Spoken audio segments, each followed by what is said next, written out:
Hello, everyone. Welcome back to The Doctor Will See You Now. If you are a first-time viewer, it is lovely to have you with us. The consultations that we do are here for you to get to know maybe an author you've never read before, or maybe to get to know a little bit more about an author that you have read.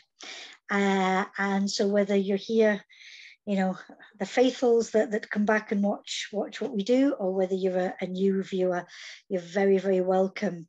It's been just over a year now that The Doctor Will See You Now has been on YouTube, and it's wonderful because the Doctor is welcoming back previous authors onto the show, and it's given us an opportunity to look back and see how this year has gone with the various things that have been happening. So it gives me tremendous pleasure to welcome back Alex Shaw. Hi, Alex. How is everything with you? Hi, I'm happy to be back. I'm fine, thanks. It's I join you from a sunny south of England. I'm at home in Worthing. My office is a bit sunny, so I've closed the blinds. But yeah, it's nice to be back, and thank you for having me. It is a total pleasure, and like I say, you know, that thing of looking at, you know, being a writer, not in a time of cholera, but in a time of COVID, and you know, what work might have come out. Of course, we're here to discuss your latest novel, Traitors, and the first novel of what is hopefully going to be a new series for you. Can I ask you, you don't have a cover of the novel, do you? Because I read mine online. Thank you. Do you have a cover there? What I can do is I can find you a photograph, because at the moment some copies were sent out, some pre-reader copies, and some were sent out as ebooks, some were sent out as like bound print-ups, but the actual book is coming out in paperback in September. Beautiful. So, there we go. Gorgeous. Look at that. And audio book, yeah. And yeah, I've just today I've just heard the part of the audio book. There's a great narrator who's actually French, who is reading the book.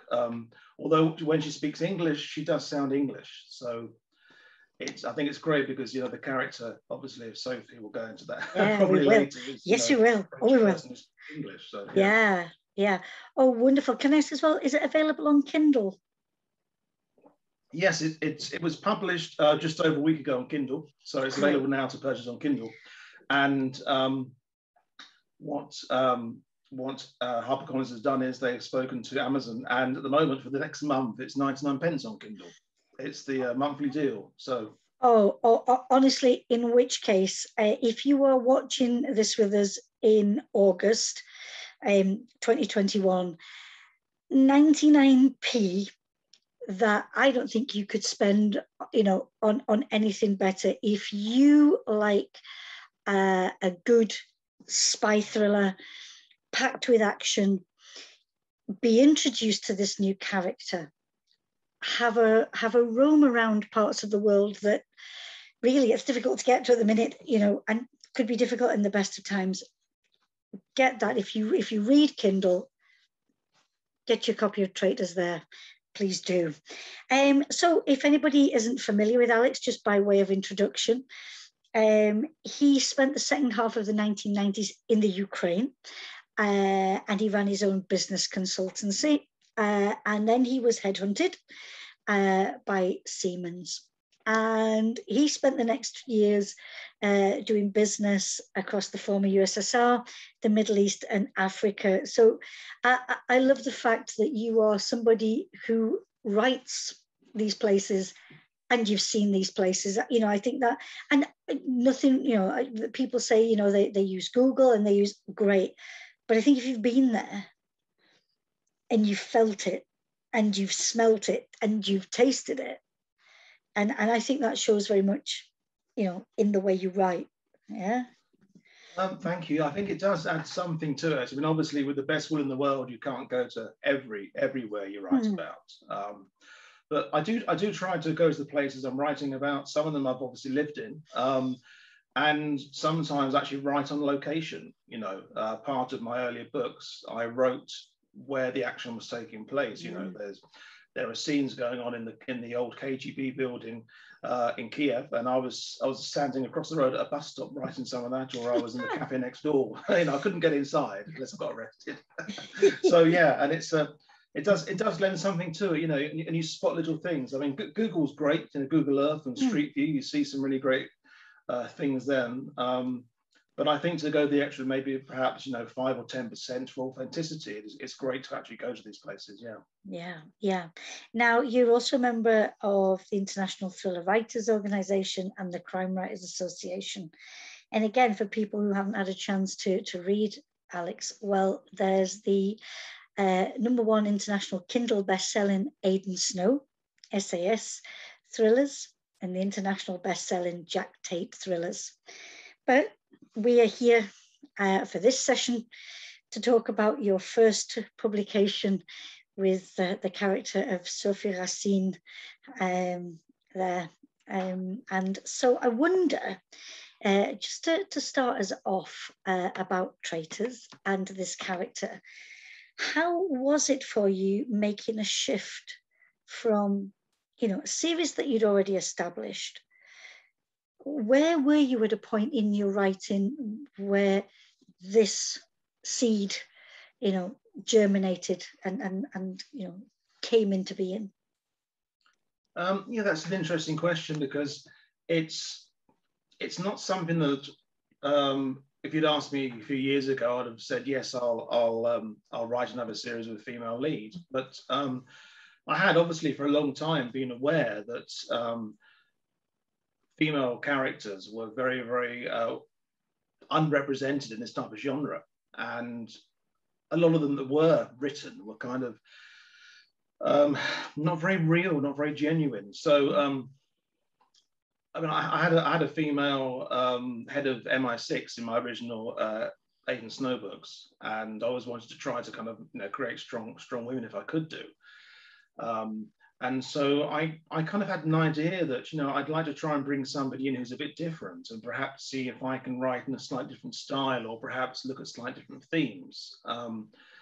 And then the kind of idea of Sophie Racine came to me. I mean, I was in Sardinia at the time on holiday, and I don't know whether it was the wine or the sardines, but something kind of gave me the idea, and bang, it kind of happened. So I started writing, and I thought, okay, I wanted to choose somewhere, a country that I kind of knew quite well, and was quite well, I suppose, thought of internationally. Perhaps somewhere that was thought of as being, exciting and perhaps romantic. So I thought, okay, let's make this character French, and let's have this character being someone who lives in a nice place like Nice, but now works somewhere else like Paris.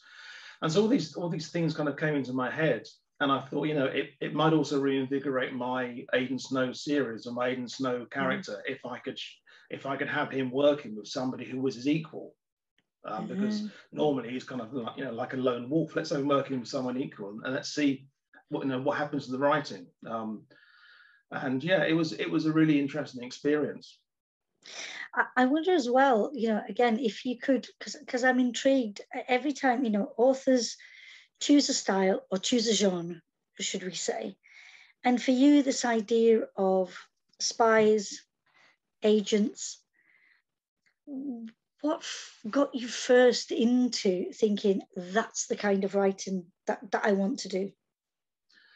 I think it's because you write what you like to read, and at the time I had the idea to write this, I was living in Ukraine, and I was reading lots of, action, adventure fiction, spy fiction. And I thought, I could have a go at writing this, because at the time there wasn't anything that was written about the place I was in, Ukraine had been overlooked. So I thought, okay, let's write about where I am. I'm not an expert on espionage or the SAS, but I'm kind of an expert on where I am. So if I can research that side of things and use my own experience, and so that's what I did. I mean, I was asked why I don't write romance, and I thought, well, I wouldn't know where to start, and I've noticed, oddly enough, that I don't know whether it was UK or US, that Traitors was somewhere on romance fiction or action and adventure romance. I thought, okay, well, that wasn't intentional. I don't know why that's there. So yeah, I suppose, in short, you just write what you like to read. You write something that excites you, and it's a way to look at perhaps places or people, put a kind of spotlight on these things, and that's what I try to do. Now, I really like the way you bring into this novel, for those familiar with your writing. Yeah, so we've, Aiden Snow, it's like, yeah, but I don't know, the high octane that then is added with Sophie, and again, without wishing to give things away, because we want people to just, enjoy the novels, as they get to them. But how did you ensure that you brought, as you say, two lone wolves, which they are? I'm thinking about, their complementary skills and abilities. How is it that they work? We'll get into why they get to work together, but how is it that they work well together? Well, I think, in reality, I think in the special forces, you are trained to be part of a team. You're also trained to be very individual, to kind of be self-sufficient, but you're also part of a team. And so I think that ability to kind of work with others is probably what ensures that Aiden Snow can work with Sophie Racine, where I think she has a little less of this, and I think he's used to taking the lead when he's working for MI6, and she obviously is herself when she's working for the French intelligence services. I don't know. I just think it's a bit of give and take. I think there's kind of like an unwritten agreement between them that, one moment his approach is better, another moment hers is perhaps better.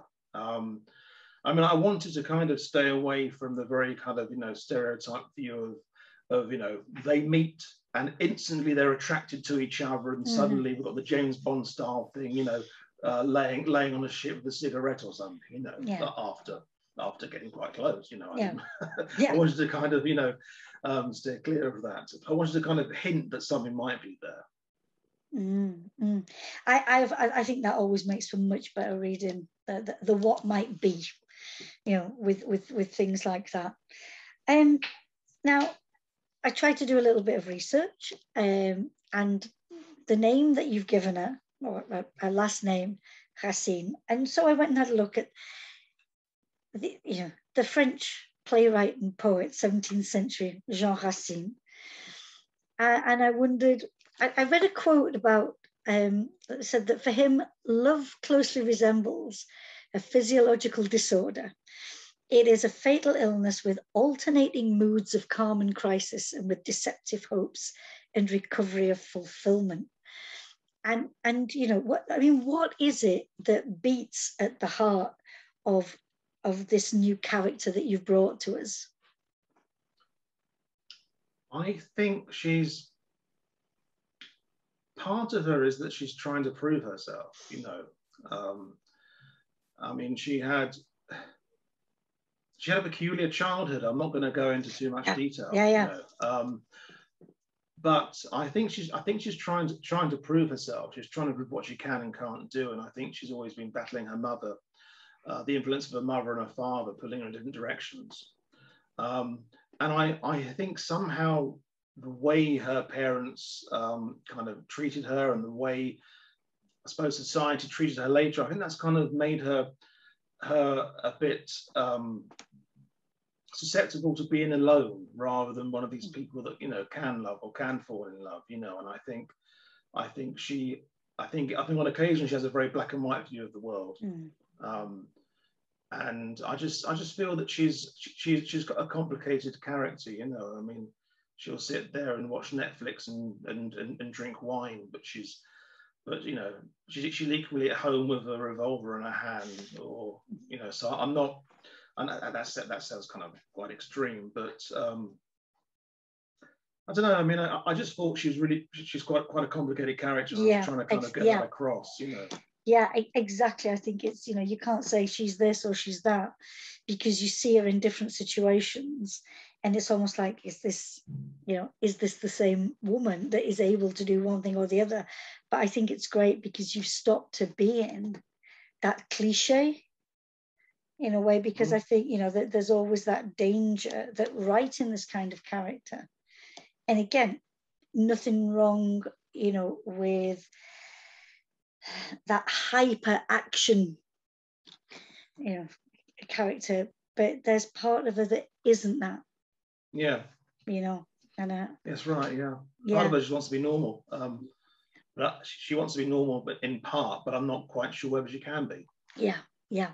Because Anyway, so Aidan. Again, for people who maybe haven't read the last book in the series, where did you leave him before you brought him here?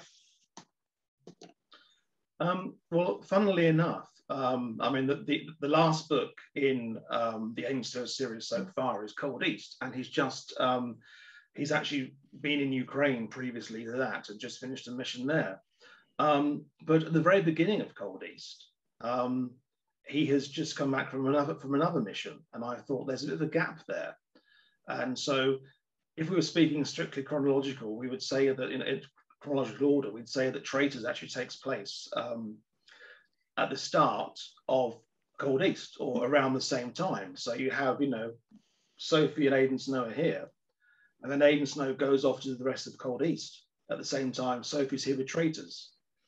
So they're kind of both happening, you know, chronologically at the same time.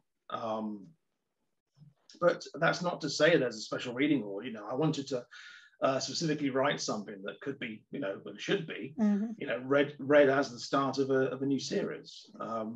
You know, I wasn't trying to write, you know, Aiden Snow 2.5. Yeah, wonderful. Yeah, it's like, or passing on the baton, and now Sophie can run with this, and it's yeah. French intelligence. How easy was it to, you know, gain the knowledge that you needed to write that context? Some of it's the same for all intelligence agencies. You know, some of the field work, etc., and the field craft, and the way the agents behave is very similar to all of them. But I had to research the actual service itself. Luckily, their buildings are actually on Google Earth. I mean, I've been to Paris, obviously in France, but I hadn't actually been outside their buildings. And also, and this is quite strange, whilst I was writing, whilst I was actually kind of doing my final edits before it was published, I came across a French TV show that was based in the same place. Completely different characters and storylines, but they'd actually, I think, it's called The Bureau. I think that they'd actually filmed it with the help of the DGSE, and they'd actually gone inside their buildings. So I was thinking, okay, so the color of that wall is that. It kind of gave me a hint, I suppose, the same way anybody writing about MI5 would have watched Spooks and thought, oh. But I did do research, you know, online quite a bit, and looking at the history that we know, missions and things. But yeah, unfortunately, unlike my Ukrainian knowledge, I haven't got an inside person in French intelligence to ask. So I hope I got it right. I'm you know, expecting letters from French people saying, it is pas comme ça. But I think I like your style of that observation of where is it possible to see something. I can see it there, you know. Yeah. Now, Donetsk as a place, outside all of the, you know, the action and the spy thriller aspect of this, what is Donetsk like? Well, Donetsk, it's, I mean, when I went there last, it was obviously, you know, quite a few years before the war. It's an eastern industrial town, and it gives part of its heritage, I believe, to a Welsh guy who was responsible for starting coal mining in wow. Yeah, coal mining in that part of Ukraine. But this is back when it was all part of Soviet Ukraine. And yeah, it's a large industrial city. The people there generally speak Russian first rather than Ukrainian. But they are Ukrainian, you know. It's like the majority of, for example, the population of Cardiff speak English rather than Welsh, but they are Welsh, you know. Yeah. And that's the same kind of thing in Donetsk. Yeah, so I mean, it's, you know, it was a big, quite industrial, but also a vibrant city, a big circus. They had parks, universities. Many international students went there to study over the years. You know, oddly enough, 20 years ago, I was in Saudi Arabia, and I was on a trade mission with the British government. I was selling something else. I was selling hearing aids for Siemens, oddly enough, and I met a guy. He was a driver of one of my contacts, and he had music playing on a cassette, and it was a Russian pop star, Philip Kirkorov, and he's quite flamboyant, this guy, and it was in Russian. And I just turned to the guy, the taxi driver, and I said to him, "That's Philip Kirkorov," and he said, "Yes." And so I spoke to him in Russian. I said, "Do you speak Russian?" He said, "Yes," and he'd studied at Donetsk, at the university in Donetsk. Oh. And this was when I first realized, even though it was a few years after I'd stopped living in Ukraine, that it was a place where people went to study, you know. And that was part of the reason why I incorporated that into this book. But yeah, I mean, I suppose I'm trying to think, you know, perhaps you could look at Donetsk being a bit like Cardiff, you know, that it was industrial, it's now kind of, and it was trying to become a bit trendier at the time. Or perhaps, I don't know, like Manchester or Birmingham, you know, like, you know, it's not the first city or perhaps even the second city of the country, but it's quite a large place. And for that to suddenly, you know, be kind of, have like a new kind of wall around it because people have decided you don't want to be Ukrainian, you want to be part of this new country we've decided we're going to make up, you know, was a strange thing to happen, you know. Thank you for telling us these stories. I really enjoy it. And again, looking at the, you know, at the novel and the fact that, okay, but we have a UK medical student, yeah, Mohammed Iqbal, and the idea of a student and a student's experience.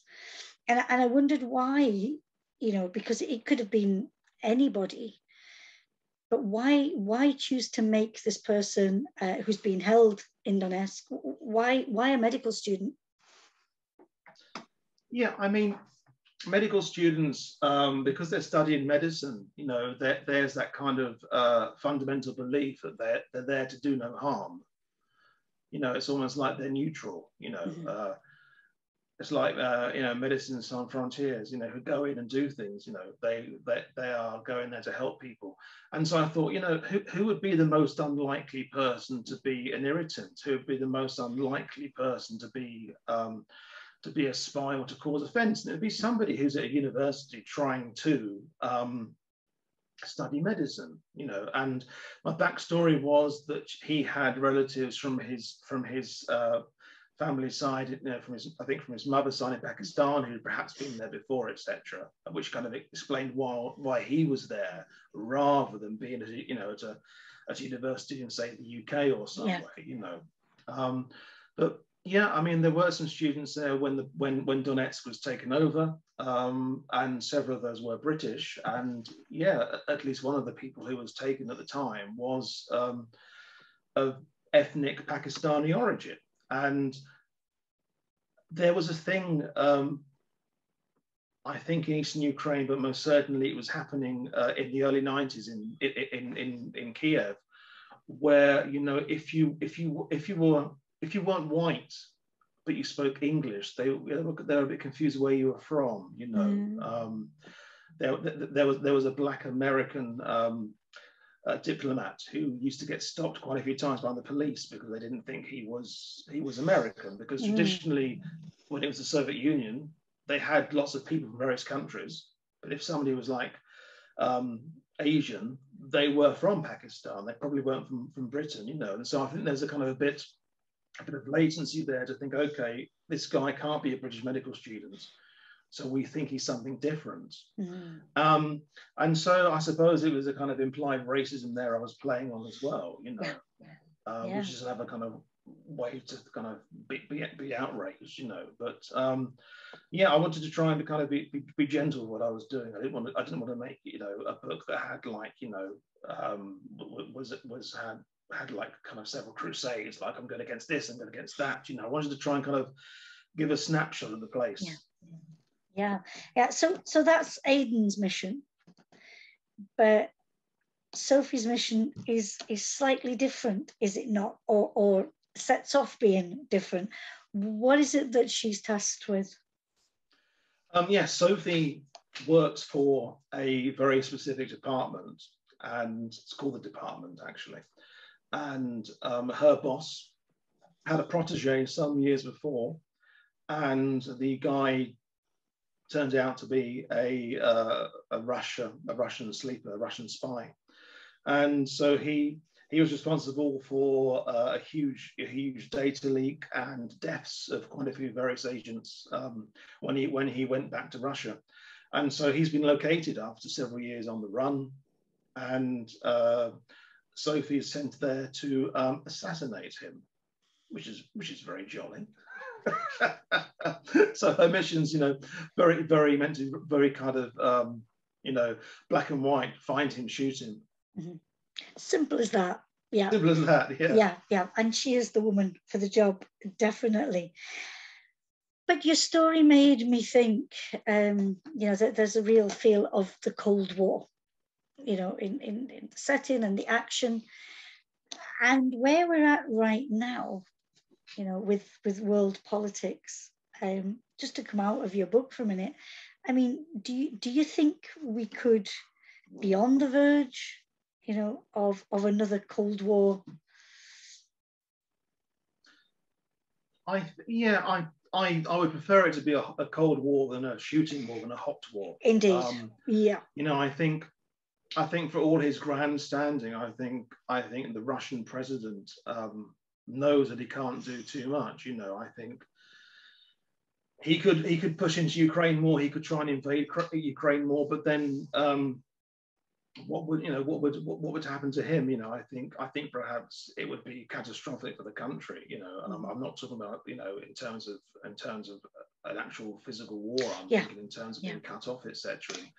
Ostracized even more. But yeah, I do think we are on the verge of that. I mean, I think that Belarus is going to be controlled more and more by Russia very soon. And of course, Belarus is north of Ukraine, and so, you know, then there would be there'd be like, you know, two sides, you know, would be anti-Ukrainian, which is you know, it's not a good thing. But, you know, there's always been rumblings. I mean, I remember in 1996, when I first went to Ukraine, someone said to me then, "Oh yes, of course, Russia's going to eventually steal the Black Fleet. You know, it's obviously in Crimea, the Black Fleet, you know, all the ships." I said, I can't see that happening. Fast forward to 2014, and they take the fleet and they take Odessa as well. Not Odessa. They take you know, Crimea. They try to take Odessa. They kind of like, you know, try and burn it. But yeah. So yeah, these things are always possible, which, you know, is great if you're a thriller writer, because you can write about things that might happen, you know. Although that's a bit morbid. I know, but isn't it? And the thought of, oh gosh, I wrote about that, and look at it's happening now. Yeah, which is always slightly disturbing.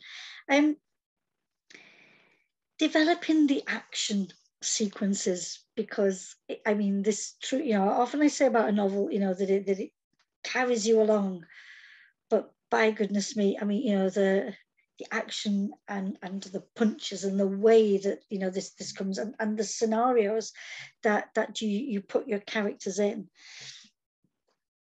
What is the, you know, the sequence in Traitors that you most enjoyed writing?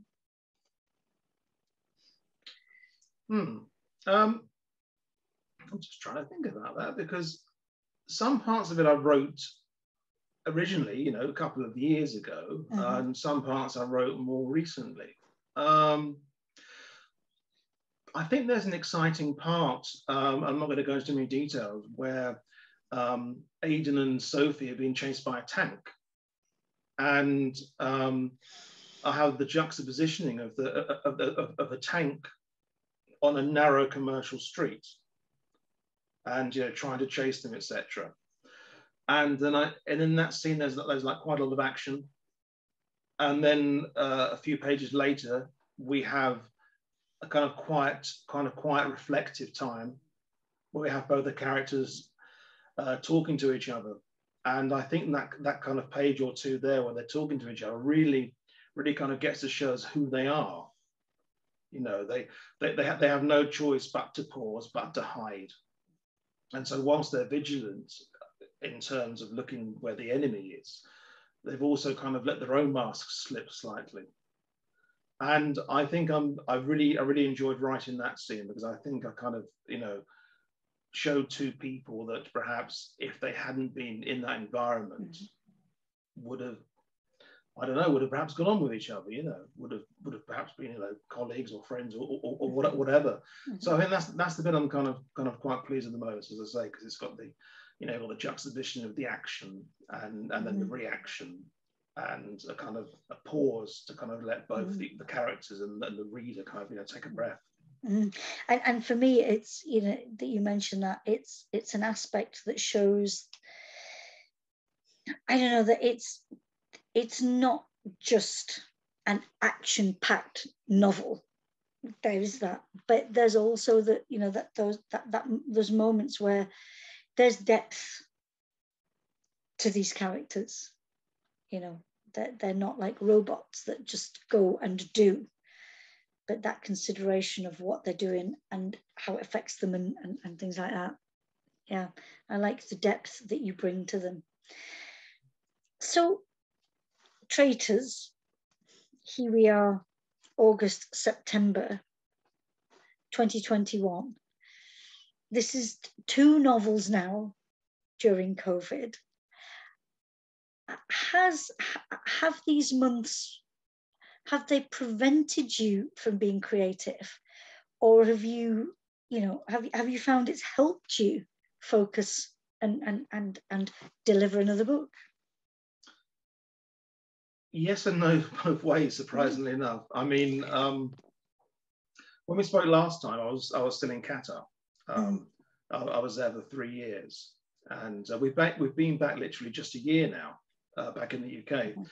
And the funny thing for me is that in about March 2020, it was when I signed my contract for all my new books, for 4 new books. And so that was just easy in, you know, just before COVID was about to strike, or maybe February it was. Suddenly, bang, 4 new books. And so for me, I'm glad I had that to focus on.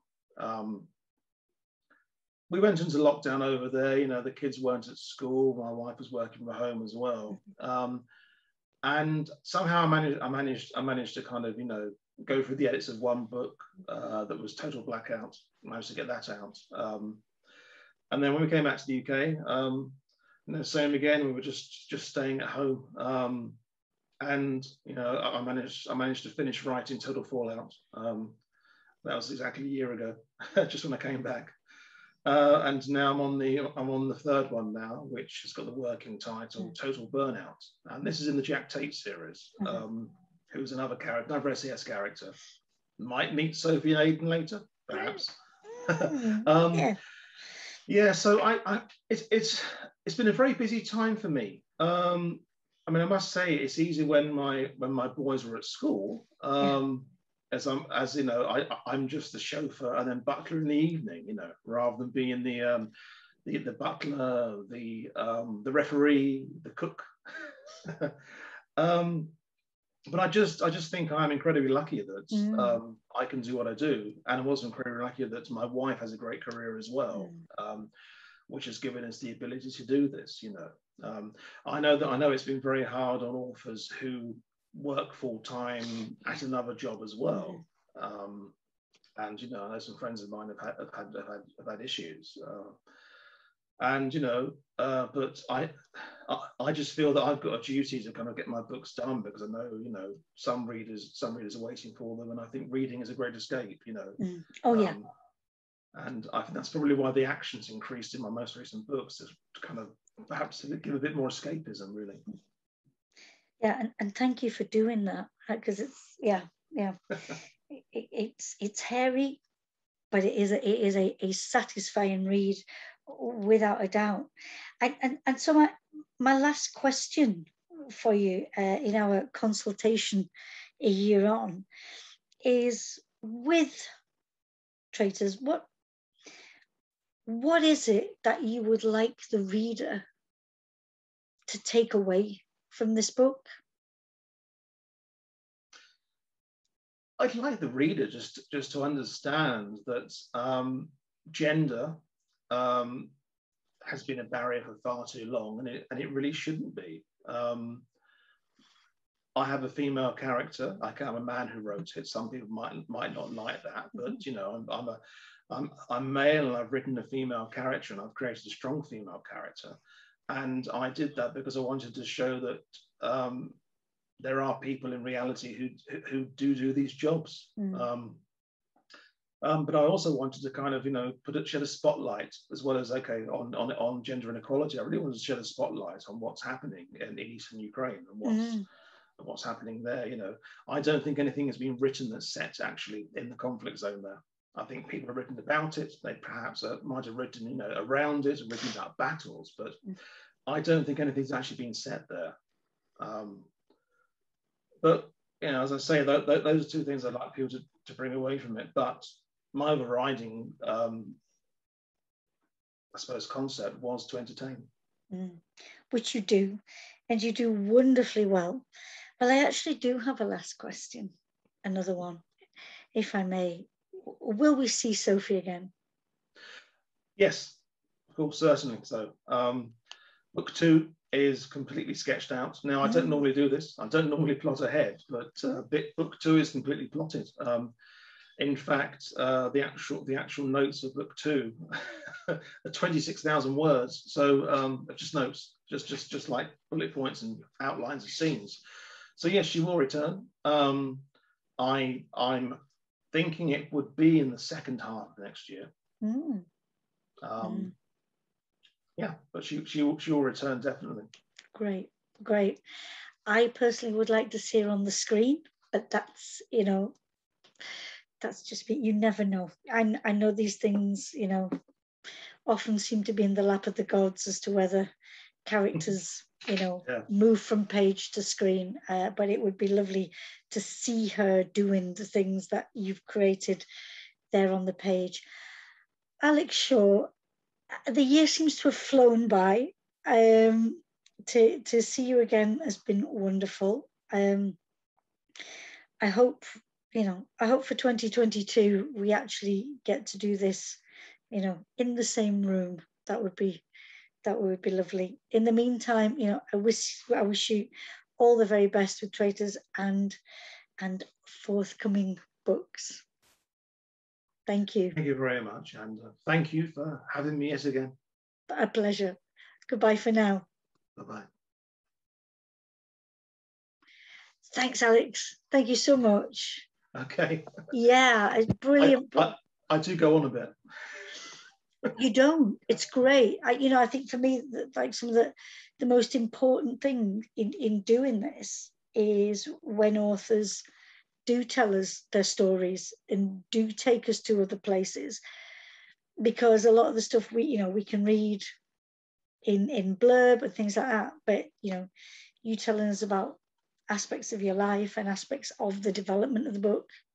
So thank you for that. And as I say, I know you're in Britain at the minute. If we can get you to Newcastle Noir, I would really love to do that. So.